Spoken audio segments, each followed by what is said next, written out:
भुवनेश्वर आने का जो मकसद था वो ये था कि उड़ीसा में पार्टी विस्तार को लेकर पिछले दिनों पार्टी के इंचार्ज एमएलए वीरेंद्र काद्यान जी और हमारे प्रदेश के अध्यक्ष निशिकांत महापात्र जी और पुनीत जी जो हमारे को इंचार्ज हैं, कई और को इंचार्ज, उनके साथ अरविंद केजरीवाल जी की मीटिंग हुई और उस मीटिंग में यह तय हुआ कि उड़ीसा के अंदर आम आदमी पार्टी एक अच्छा विकल्प जनता के सामने झाड़ू के रूप में, आम आदमी पार्टी के रूप में देगी और उड़ीसा के अंदर जो बीजेपी के आने के बाद एक निराशा हुई है उसके सामने मजबूती से खड़ी होकर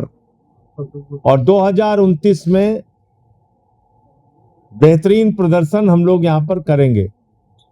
उसको लेकर यह तय हुआ है कि गांव-गांव में पार्टी संगठन बनाने का काम आने वाले दिनों में शुरू होगा।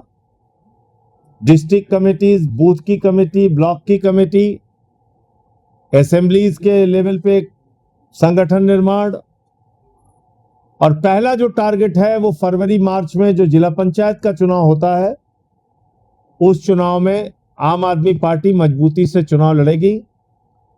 उसके पहले पार्टी का एक मजबूत संगठन, बेहतरीन संगठन बनाकर अरविंद केजरीवाल जी को बुलाकर यहां पर एक बड़ी रैली और सभा का आयोजन किया जाएगा।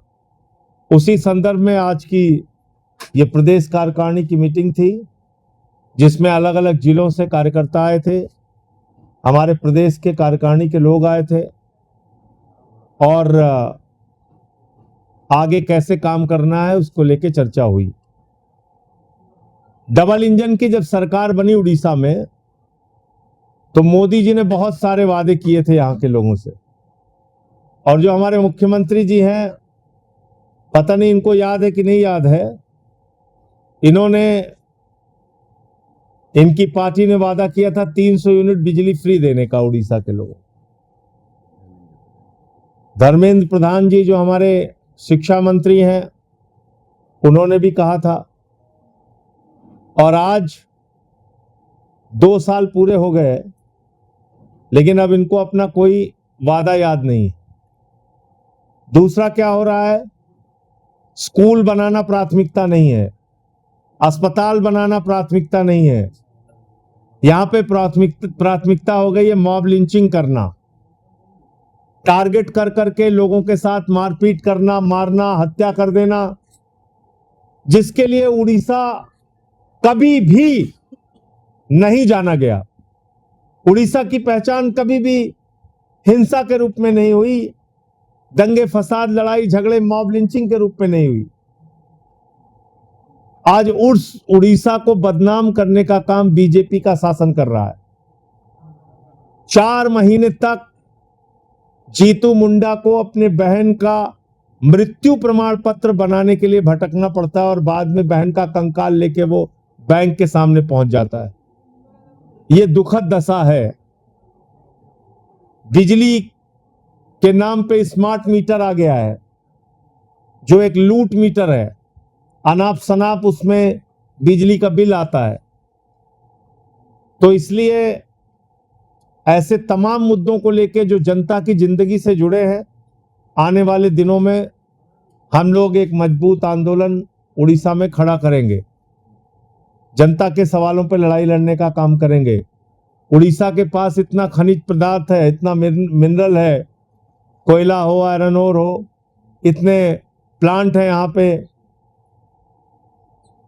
तो रोजगार के लिए क्यों यहाँ के नौजवान को भटकना पड़े? जब यहां संसाधन है, प्राकृतिक संपदा है, तो नौकरियां यहां के नौजवानों को यही मिल सकती है, किसी दूसरे के सामने जाने की और हाथ फैलाने की जरूरत ही नहीं है। लेकिन बीजेपी की प्राथमिकताओं में न रोजगार है, न काला धन है, न सबको पक्का मकान देना है, न किसानों को दुगना दाम देना है। जितने भी वादे किए थे बीजेपी ने, सारे के सारे वादे पर फेल पार्टी है बीजेपी। और ये डबल इंजन एक कबाड़ा इंजन में तब्दील हो चुका है, जिसको बदलने का काम हम लोग आम आदमी पार्टी वाले करेंगे। मुझे अफसोस है कि भारतीय जनता पार्टी वो पार्टी है जिसके एक नेता ने पिछले दिनों उड़ीसा के गौरव स्वर्गीय बीजू पटनायक जी को सीआईए का एजेंट कहा। बहुत अफसोस की बात है। मैं उड़ीसा में पढ़ाई किया हूं, केओंझर में रहा हूं। बीजू बाबू उस समय मुख्यमंत्री थे, वो आए थे, हमारे यहाँ चीफ गेस्ट थे। और कितने बड़े नेता थे, उन्होंने क्या किया है उड़ीसा के स्वाभिमान के लिए हम लोग जानते हैं।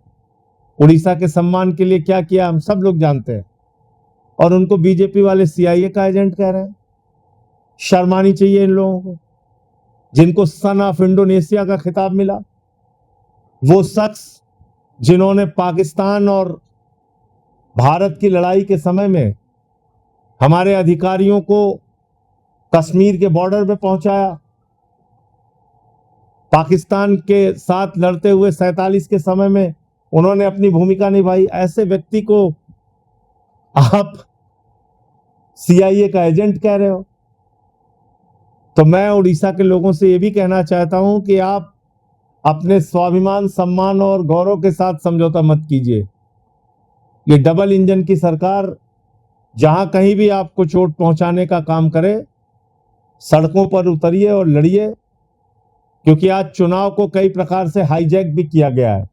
हमने बंगाल में देखा चुनाव हाईजैक हुआ एसआईआर के नाम पे। हमने बिहार में देखा हाईजैक हुआ चुनाव एसआईआर के नाम पे। हमने दिल्ली में देखा मंत्रियों के घरों पर वोट बने हुए थे, 30-30, 35-35 वोट। हमने केजरीवाल जी के कॉन्स्टिट्यूएंसी में देखा 40,000 वोट काट दिए गए थे और 4,000 वोट से वो चुनाव हार गए।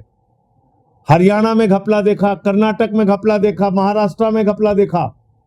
आज चुनाव की प्रक्रिया को निष्पक्ष करने की भी लड़ाई लड़नी पड़ेगी, क्योंकि उड़ीसा में भी एसआईआर शुरू हो गया और यहां पर भी वही खेल चलेगा। टारगेट कर करके लोगों के वोट काटे जाएंगे। जो बीजेपी वाला है उसका वोट बचा रहेगा, जो बीजेपी वाला नहीं है उसका वोट काटा जाएगा। तो इससे भी सावधान रहने की जरूरत है। अभी देश के सामने महंगाई का एक गंभीर संकट खड़ा है। प्रधानमंत्री ने उपदेश दिया कि आप डीजल पेट्रोल इस्तेमाल करना कम कर दीजिए, गैस इस्तेमाल करना कम कर दीजिए, वर्क फ्रॉम होम करिए, विदेशों की यात्रा ना करिए, सोना ना खरीदिए, खाद ना खरीदिए। तमाम सलाह उन्होंने दे दी। और सलाह देने के बाद हवाई जहाज से उड़े और चले गए, रोड शो भी किया और विदेशों की यात्रा भी घूम घूम के की।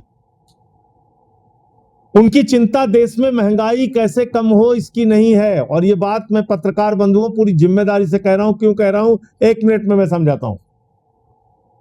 भारत ने 1,32,000 करोड़ रुपए का कच्चा तेल विदेशों से इंपोर्ट किया, आयात किया, 1,32,000 करोड़ का। और जिस समय पूरा देश लाइन में खड़ा है, जिस समय लोग डीजल पेट्रोल के लिए मर रहे हैं, ऐसे समय में 52,000 करोड़ का पेट्रोल डीजल हमने हिंदुस्तान से